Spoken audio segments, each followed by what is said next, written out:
நாச்சியார் திருமொழியில் குயில் பத்து பதிகத்தில் 7வது பாசுரம் பார்க்கலாம்.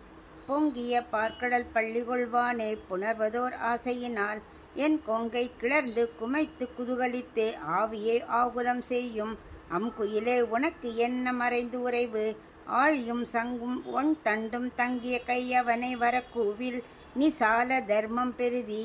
இப்போ இதுக்குள்ள அர்த்தம் பார்க்கலாம்.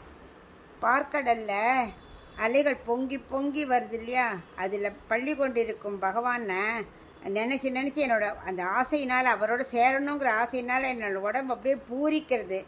ஆனால் உயிர் இருக்கே அது ரொம்ப வருத்தப்படுது. ஏன்னா அவர் இன்னும் பகவான் வரல இல்லையா, அதெல்லாம் ரொம்ப சஞ்சலமாக இருக்கு. அப்படி நான் வருத்தப்பட்டு இருக்கும்போது நீ என்ன பண்ணிட்டு இருக்க, அப்படியே வெயில் படாமல் நிழலை நன்னா படுத்துட்டு இருக்க. இந்த சங்கு சக்கரம் தண்டு எல்லாத்தையும் ஏந்தின்னு இருக்காரு பகவான் தன் திருக்கைகளில். அவர்கிட்ட சொல்லி நீ கூவி அவரை இங்கே வரும்படி செஞ்சிட்டியானா அதுவே பெரிய தர்மமாக நான் நினச்சிப்பேன் அப்படின்னு குயில்கிட்ட சொல்கிறான்.